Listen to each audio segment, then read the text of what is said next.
Estas son las tres primeras tesis. La tesis de el poder en sí, que se expresa en las instituciones, potestas, tesis 2, tesis 3, el uso evidencial del poder, tesis 4, fetichismo. Pero entonces, desde esta introducción recién puedo empezar a describir lo que yo llamaría una arquitectónica política. Y voy a entonces ahí tocar pocos puntos, muy pocos porque no puedo explicar. Yo lo represento más o menos de la siguiente manera. El orden político como totalidad lo divido en 3 niveles. El profesor Appel, con el que hice una larga disputa de 10 años, y se acaba de aparecer un libro, Ética del discurso y ética de la liberación, de tal manera que ahí tendrían los textos de Appel y mis textos y qué es lo que discutimos, qué es lo que hicimos. ¿Cómo? Sí, la editorial. Trota, igual que la ética. Él habla de un nivel, uno de los principios que se aplica en el nivel 2 como es kantiano. Yo en cambio invierto eso. Y digo, un nivel A, un nivel B y un nivel C. El C es el de los principios. Voy a explicar después.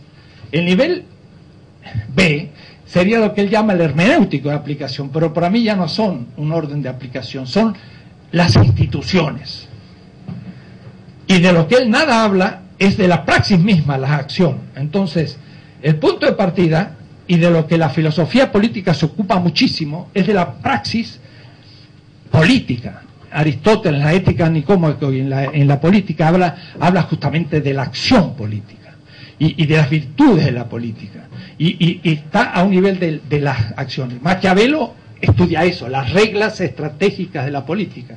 Pero mucho más habla Carl Schmitt de Begriff der Politischen, el concepto de lo político, amigo, enemigo, aquello. Laclau tiene una gran teoría de la hegemonía dentro pues de una posición correctiva de Gramsci, etcétera, etcétera. Derrida tiene un libro, Le Politique de l'Amitié, que es todo un tete a tete con Nietzsche, con Carl Schmitt, y muestra qué significa la fraternidad. Un mundo, praxis política. Eso es como más sabido, pero ahí hay que hacer correcciones. El segundo nivel es que casi el que más me interesa, porque es el menos trabajado de una manera sistemática. Debo decir que de paso, estos roles invertidos. La teoría de la justicia tiene primera parte los principios, segunda parte las instituciones, tercera parte de goals, los fines, que sería también la praxis. Pero lo único que yo invierto el orden, pero es roles. El segundo nivel son las instituciones, y las instituciones para mí van a ser de 3 tipos, que claro, responden a mi ética. Van a haber instituciones políticas de orden material, o es decir, por su contenido, instituciones políticas de orden formal, procedimental, que son las instituciones de legitimidad, y las instituciones de factibilidad o de administración de la política. Tengo que clasificar todas las instituciones y ver entonces su racionalidad. Y aquí me sirve el tratado del Bürgerliche Gesellschaft de Hegel. Hegel clasifica que hay un sistema de necesidades, y eso es lo material, hay un sistema del derecho, y eso es lo formal, y después la corporación y la policía, eso es la factibilidad, y me sirve mucho Hegel porque tiene grandes intuiciones. Las instituciones materiales significa aquellas cuyo contenido es la vida humana, y que se manifiestan por sus necesidades. Tengo que comer. Dice Aristóteles, no es posible la ciudad sin la agricultura, porque si no hay alimento, pues no hay política. Hay que comer, hay que beber. Antes creíamos que había mucha agua, ahora ya es la guerra del agua, así que no es tan fácil.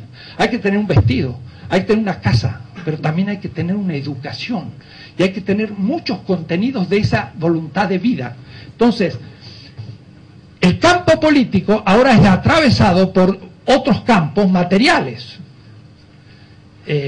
Usted verá en el librito, está un poco representado para entender la complejidad que vamos a ir ganando. El campo político es atravesado por un campo, yo le llamo ecológico, un campo económico y un campo cultural, que son al menos los 3 campos materiales fundamentales. Es decir que hay una determinación ecológica de la política y de la política en la ecología. Es un nuevo tema. La política tiene como función principal la conservación de la vida de la humanidad, pero no para el próximo cuatrienio del presidente o el sexenio. Digamos una fecha pequeña, para los próximos 1000 años. Tendríamos que hacer un plan para que la vida sea posible en la Tierra. Pero es imposible, porque la política está apresada en su corrupción. Y apenas se aguanta un plancito rápido hasta el fin del sexenio del presidente o del cuatrienio, y después que venga el diluvio universal.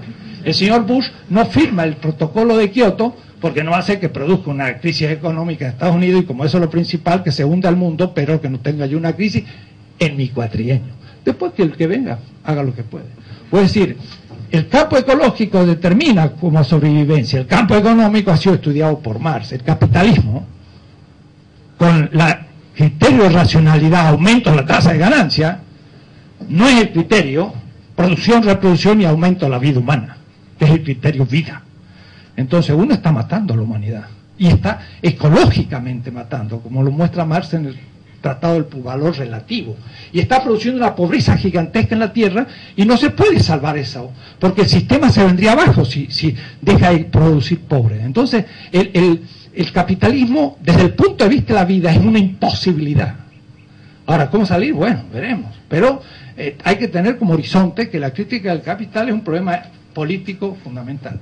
Bueno, hay el Ministerio de Economía, el Ministerio de Cultura, de Educación, el Ministerio de...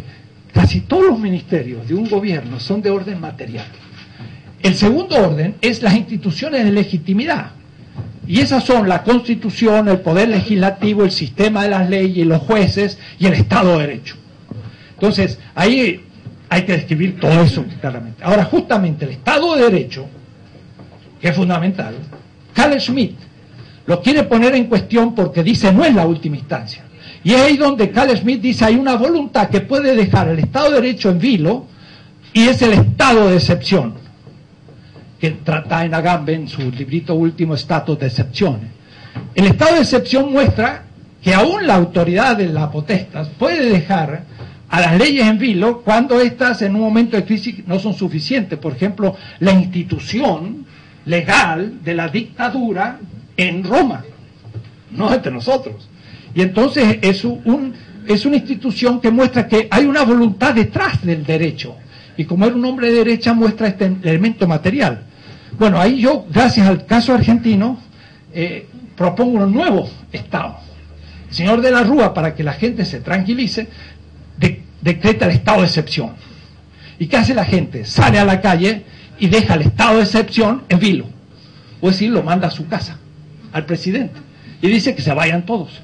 Eso es un estado de rebelión que no considera ni Carl Schmitt, ni Agamben, Giorgio, ni ninguno.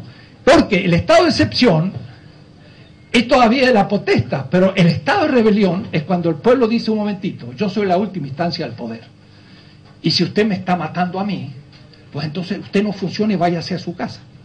Y por eso de la Rúa fue dejado fuera del estado de excepción y del poder. Es decir, acá hay un tema interesantísimo en la línea del estado del derecho, el estado de excepción y el estado de rebelión, para mostrar cómo puede funcionar. El sistema de legitimidad es fundamental, es la democracia. Voy a referirme, aunque sea un minuto enseguida. Y el de factibilidad son las mediaciones administrativas, etc.